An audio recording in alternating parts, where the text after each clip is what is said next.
Hey everyone, enjoy the show. Mantiques Network, how you doing today? What we have here is a 1925 Northwestern matchbook fender.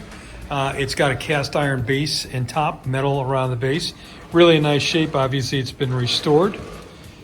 We sell these quite a bit, and it's great for whether you've got a tobacco collection or not. It just is something that's simple, easy, sits somewhere, and functional. So if you are into this type of thing, this might be for you. These are antiques. These are mantiques. Antique, mantique. These guys sell mantiques. This is their store. We're bringing stuff every day, in and out, in and out, in and out. We're shaking and baking. These are their customers. Give me the rundown on the GMC. This lived in a bar in Ghent in Belgium.